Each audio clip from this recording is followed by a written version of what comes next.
د کہانی شروعات کیږي د یو بند نومي سړي نه چې هغه ډېر د غبرهټ او د یارې په حالت کې کور ته راشي چې هلته د هغه ښځه او لور وي او هغه ډایرکټ کمپیوټر ولګي او د هغې نه څه فایل ډاونلوډ کړي او په یو یو اس بي کې یې واچي او هغه یو اس بي په یو خاص لوکټ کې بنده کړي او دې نه پس اچانک د هغه د کور بجلي لاړه شي او دې نه پس د ټولې دنیا بجلي لاړه شي چې هر طرف څه تیاره شي او هغې سره سره ګاډي مودرېږي او د باره نه جهاز راپریوزي او کریش شي او دې نه پس موږ ته د دې حادثې 15 کاله پس وخت ښیي چې د ځمکې حالات هم بدل شوي وي او په دې 15 کالو کې بجلي نه وي راغلې او هغه سره سره څه شیزونه او څه کاروبارونه هم د دې بجلی د وجې بند شي او اوس په انسانان هر کار په لاسونو باندې کوي او دې سره سره امریکا په شپږو حصو کې تقسیم شوه او دې نه پس موږ ته بند ښیي چې هغه د خپل خاندان سره یو سیف ځای ته راغلي وي او د هغه د ښځې مرګ هم شوي وي او هغې سره د هغه لور او زوی هم غټ شوي وي او د بند د زوی د سابندې بیماري وي د دې د وجې هغه ته ډېر مشکلات وي او اوس د امریکې شپږ حصې شوي دي او دوی چې په کومه حصه کې اوسېږي د هغه ځای لیډر د خپل کسانو سره راشي چې د هغه ټوم نوم وي او دا ټوم دې بند ته وایي چې ته به د ټیکس په روپ کې مال خپل فصل راکې نو بن ورته وایي چې ته را ټیکس ډېر زیات اخلي او بن دا احساس وشي چې څه ناڅه ګړبړ دي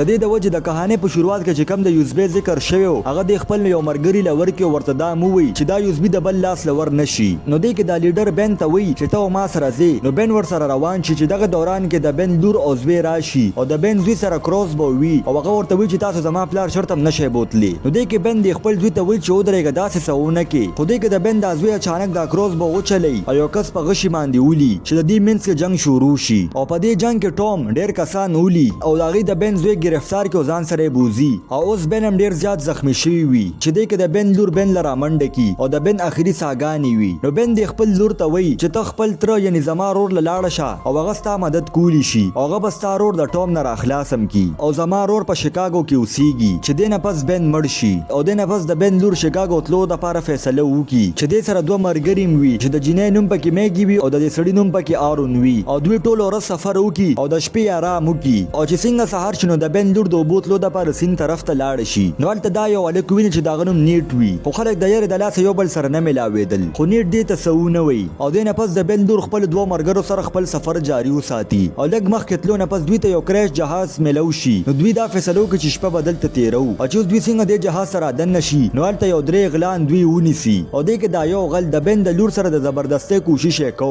او د بن دا دوه ملګري دې غلو ګیر کړي وي خو هغې ډېر چالاکۍ سره د دوی خاتمه وکړي او دې نه پس موږ ته بل غل ښیي چې د هغه په قبضه کې چارلي وي خو د دې نه مخکې هغه چې چارلي ته څه نقصان ور ورسوي دغه دوران کې نیټ راشي او دغه غل په غشي ولي او مړ یې کړي او اوس په سبا باندې دوی روان شي او نیټ ورته وایي چې ځم شکاګو ته ځم نو دا څلور واړه خپل سفر جاري وساتي او مخکې روان وي او بل خوا موږ ته د بن زوی ډیني ښیي چې هغې ګرفتار کړي وي او چې اوس ټول ویده وي نو هغه خاموشۍ سره خپلې هتکړۍ کولو کړي او د هغه ځای نه وتښتي خو ډیني ته د سابندۍ بیماري وي او هغه باندې په دغه دوران کې د سابندۍ اټیک راشي او هغه ځای کې راپریوزي او بېهوشه شي چې لږ وخت پس د هغه سترګې کولو شي نو هغه په یو بېډ باندې پروت وي چې د هغه مخې ته یو ګریس نومي ښځه ټوپک په لاس ولاړه وي او هغه ترې تپوس وکړي چې ته څوک یې هغه ورته خپله قصه وکړي چې دغسې زه سره کسانو ګرفتار کړم او د هغې نه زه راوتښتېدم خو زما د سابندۍ بیماري د هغې د وجې زه بېهوشه شوم دې نه پس دا ګریس نومي ښځه دله یو پمپ ورکړي او ورته ووایي چې دا به ستا په دې بیمارۍ کې مدد وکړي او د دې نه به دې ساتي او هغه ورته دا وایي چې دا زما د زوی و خو هغه اوس په دې دنیا کې نشته او بل خوا موږ ته چارلي ښیي چې هغه درې واړو دوستانو سره شکاګو ته راورسي او هغه یو بار ته ورشي او هلته دغه ځای مالک نه تپوس وکړي ورته ووایي چې دلته مایلز نومي سړی شته نو هغه ورته اول وایي چې زه مایلز نومي سړی نه پېژنم خو دې نه پس چارلي ورته د خپل پلار بن نوم واخلي نو هغه ورته وایي چې مایلز زه یم نو دې نه پس مایلز چارلي خپلې کمرې ته بوځي نو چارلي د خپل تره نه تپوس وکړي ورته دا ووایي چې دغه خلک زموږ خاندان پسې ولې شوي دي نو دا تره ورته وایي چې د نن نه 15 کاله مخکې بجلي په ټوله دنیا کې لاړه نو ضرور به د دې باره کې ستا پلار ته پته وي د دې د وجې دغه خلک ستا پلار پسې شوي وو او مایلز ورته دا وایي چې د یو مونرو ګروپ لیډر و او هغه په ټولې دنیا باندې قبضه کولو غوښتل د دې د وجې د هغه د هرې دنیا نوکلیر بوم جهاز او د ملیټري ګاډي په کار و خو د هغه د غلطۍ د وجې په ټوله دنیا کې بجلي لاړه شي او د دې باره کې کیدای شي ستا پلار بن ته پته وي نو دلته ورته چارلي وایي چې ته زما مدد وکړه او موږ د دې مقابله وکړو خو دلته ورته مایل صفا منع وکړي د دې د وجې چارلي په غوسه باندې دغه ځای نه تلو والا وي نو دې کې چې نیټ چارلي په غوسه کې وویني نو هغه د مایل طرف ته ورشي د جګړې دپاره خو مایل د ده لاس ونیسي او هغه ټیټو ورته وښیي یعنې نیټ هم د مونرو ګروپ والا دی او چې اوس د نیټ اصلیت د ټولو مخکې راغلو نو هغه د مایل طرف ته غشي ونیسي او هغه ځای نه وتښتي او اصل کې نیټ د مایل د لوکیشن باره کې پته لګوله ولې چې دوی مایلز پسې شوي وو د دې د وجې هغه د چارلي په ګروپ کې ځان شامل کو نو دې نه پس چارلي مایلز ته وایي چې ته د دې ځای نه لاړ شه خو مایلز ورته وایي چې نه زه به په یوازې باندې د دې مونرو ګروپ مقابله وکړم نو دلته ورته چارلي او د هغې ملګري وایي چې موږ به هم تا سره سړی جنگ کې شامل شو خو مایلز ورته وی چې نه او هغه ته په غوسه باندې وی چې ردی ځنه لاړ شي او لږ وخت پس د مونرو ګروپ لیډر او داغي کسان راشي مایلز پسې او د دوی په منځ کې جنگ شروع شي چې د کې مایلز د مونرو ګروپ ډیر کسان مړ کی خو دغه دوران کې چارلی او داغي مرګري مراشي او هغه په دې مونرو ګروپ باندې حمله وکړي او د دې مقابله شروع کی او د مونرو ګروپ یو سړی چارلی مړ کول والا وا چې په دغه دوران کې نیټ راشي او هغه خپل کس مړ کی او لږ وخت پس مایلز د دې ګروپ کیپټن مړ کی او دا جنگ ختم کی او هغه نه پس هغه دا فیصله وکړي چې د چارلی سره زم او دا غیرور یعنی ډینی به بچ کوم او دنه پس موږ ډینی وینو چې هغه د ګریس په کور کې پټ دی او لږ وخت پس د مونرو ګروپ لیډر ټام راشي او هغه ته د ډینی باره کې تاسو کی نو ګریس وته وی چې ما ته پته نه لګي او هغه ته وی چې موږ به د کور ته لاشیلو او د مرګ دمکی ول ورکې نو مجبورن هغه ورله اجازه ورکي او چې بار لاړ شي نو ټام دوباره ډینی ونیسي چې ټام او دغه ګروپ دا غزنه لاړ شي نو دنه پس ګریس بیسمنت تراشي او هغه یو دروازه کولو کی او هغه سره یو لوکټ چې هغه بټنه ووي نو الته ډایرکټ بجلی راشي او دا هغه لوکټ ته چې کوم موږ د کہانی شروعات کې بین سره لیدلو چې هغه د خپل کمپیوټر سره کنیکټ کی او چا سره د میسجونو په ترو باندې خبرې کوي او بل خو موږ ته مایلز چارلی او دغه دوه مرګري خي او هغه مخ کې روان وي او دراصل هغه د یو نور نومجنې تلاش کوي ولې چې هغه په بمونو جوړولو کې ډیره زیاته ماهر وي او دوی ته پته ولګي چې نورم د ټام ګروپ گرفتار کړي دا او بندي کړي دا نو مایلز وایي چې دا په هر حالت کې هغه بچ کوما او مایلز ورته دا وایي چې 2 هفته پس به تاسو سره ملاويږم او تاسو ما پس یوم ناراضه او هغه دا غزنه لاړ شي او چې څنګه سحر شي نو د چارلی دوه مرګري وګوري چې چارلی نشتا ولې چې هغه خپل تر مایلز پسې شاته روانه شوی و او بل خو ایرون چې د چارلی پلار د بن مرګري وي او بن ایرون لا هغه لوکټ ورکړی وي چې په کم کې یو اس بي وي نو ایرون میګي ته وی چې کله بن مال دای لوکټ راکو نو هغه ماته وی چې ته به یو خزه سره ملاويږي چې داغي نوم ګریس دی او چې هغه سره ملو شنو کې دی شي چې هغه ته د دې هر څه باره کې پته وي او دام کې دی چې په دې ټوله دنیا کې بجلی واپس راشي او دینه پس دوی د ګریس تلاش کولو پس روان شي او بل خو مونږ ته یو بیس خي چلته یو مور نو مسړی مونږ وینو چې هغه د دې ټولو لیډر دی او هغه یو خزه لراشي او دا خزه بل څوک نه بلکې د بن خزه وي او مورن وته دا وی چې بن مړ شو چې سره هغه ډیره زیاته خفه شي او دراصل بن ته دا لګي دا چې زما خزه مړ شوی دا خو هغه اصل کې ژوندې وي او دینه پس مونږ چارلی وینو چې هغه خپل طرف سره ورسي او هغه ورته دا وی چې د بتا سره یو ځایم او دا ورته وی چې زما پرور باندې د صابندې اٹیک راځي او زمانه بغیر هغه څوک هم نشي ټیک کولې د دې د وجه د بتا سره یو ځای زم نو دینه پس مایل چارلی ځان سره روانه کی او لږ مخکې تلونه پس هغه وګوري چې څه خلک هلیکاپټر راکاږي او دوی ته دا پته ولګي چې د ملیټیا ګروپ لیډر یعنی مونرو هغه دا هر څه جمع کوي ولې چې هغه ته دا لګي چې بجلی واپس راتلی شي او هغه دا غیر وزنه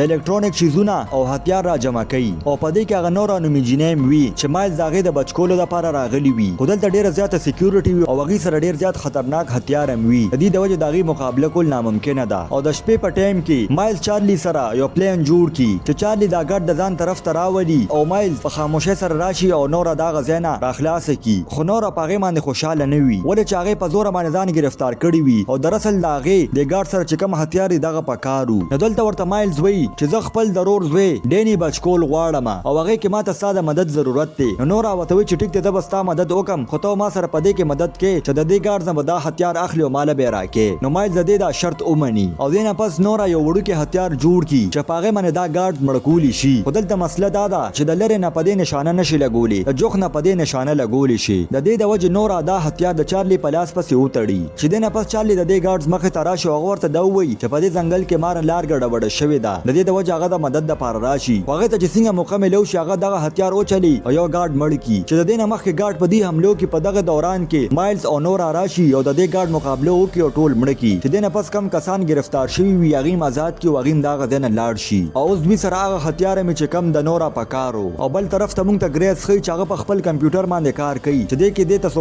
او ټکی او هغه چې دروازه کولو کینو یو سړی راشي او هغه سره هغه سلوکیټ وی چې څنګه ګریس سره یو او بل خو نورا مایلز او چارلی ځان سره را روان کړي وي چې هغه یو پاستر نو مسړلی لرو رسی او چې پاستر نورا او نو ډیر زیات خوشاله شي ولې چې نورا سره اوس هتیار هم وي نو دلته ورته پاستر وی چې زبونګ یو سړی غیب دی چې مایلز دا خبره ورونه هغه ته وی چې مونږ له پکاري چې زړه تر زړه دا ځای خالی کو ولې چې د مونرو ګروپ آرمي والا کلم دلته راتلی شي نو دا ټول د مایلز خبره ومني د دې نه مخکې چې دوی د دې نوزي دغه ټایم کې د مونرو ګروپ آرمي والا راشي او دوی غیر چاپیره گیر کو په دې باندې حمله وکي مایلز یو کس له سنایپر ورکی او بره ولېږي چې هغه بره لاړ شنو د مونرو ګروپ څخه کسان مړ کی او بل طرف ته دنه مایلز په دیوال کې سورنګ جوړو د هغه په ذریعہ باندې بدی بهر وتل خو د اډم آرمي ډیر وی هغه په دې باندې حمله وکي او بل طرف ته د دوی هغه سنایپر مړ کی چې د هغه آرمي دنه راشي خو مایلز هم یو ډیر ښه فایټر وی هغه د دې مقابله وکي او د اډم ډیر کسان مړ کی او د کې مایلز کیپټن اډم گیر کی او هغه په مړی باندې تورېخي او هغه وتړي او د رسل ایډم مایلز پیژندو چې د نن نه 15 کاله مخکې کله بجلی په ټوله دنیا کې لاړه نو مایل د خپل رور تلاش کولو د پاره را روان شي او هغه سره یو ډېر ښه دوست هم وي چې داغه نوم موندرو وي او دا بل څوک نه بلکې د دغه ګروپ لیډر وي او چې کله دا دوه د بیل تلاش کولو پسې روان شي نو دوی په ځنګل کې وګوري چې یو دوه کسان یو سړی ډېر زیات وخی او دنه پس مایلز هغه سړی بچ کی او دغه سړی بل څوک نه بلکې ایډم وی نو چارلی ایډم ته وی چې ته مایلز څنګه پیژنې نو ایډم ورته وی چې څو وخت د موندرو ګروپ خاص سړی مایلز وو هغه په ټولو له ټریننګ ورکو د دې د وجه موندرو دی په هر حالت کې غواړي نو دې کې مایلز ایډم سره یو ډیل وکړ ورته دا وی چې ته به زما دا کسان پرې دی او زه به تاسو سره موندرو لاړ شم نو ایډم د دا شرط اومني چې دینه پس ایډم مایلز ځان سره روان کړو د موندرو ګروپ طرف ته ور روان شي او مخکې تونه پس چارلی او داغي کسان په دې ګروپ باندې حمله وکړي او د دې په منځ کې مقابله شروع شي او د سره اغي دغه پولم په بم والوزي او مایل سره اخلاص کی او بل طرف ته میګي او ایرون د ګریس کور طرف ته راورسي او ایرون وای چې ماته پته ولګیدا چې ګریس په ګوګل والا سره کار کو د دې د وجه هغه ته د کمپیوټر باره کې ډیره زیاته معلومات شته او د نه پس چې هغه د ګریس کور ته راشي او بیسمنت طرف ته لاړ شي او وګوري نو ولته هغه د کمپیوټر پارټس وګوري نو دلته ایرون وای چې دا کمپیوټر لږ وخت مخکې بند شوی دی او د دې دا مطلب دی چې دلته بجلی شته او د نه پس هغه تلاش کول شروع کی په د ډیر تلاش نه پس هغه ته سمیلو نشي او هغه چې بره راوخیږي نو هغه سره چې کم لوکټ ته چې کم ولا بند ور کړو هغه کې یو لایټ ولګي او هغه دا پوښي چې په دې کور کې داسې سدي چې داغه د وجه په دې لوکټ کې لایټ ولګیدو او دې سره سره میګ سره چې کم موبایل دی هغه ډیر وخت پس ولګي او دې سره دا ویب سیریز په دې ځکه ختم شي اګه تاسو دا کہانی خوښ شوی نو دا ویډیو در سره لایک کړئ او چینل در سره سبسکرایب کړئ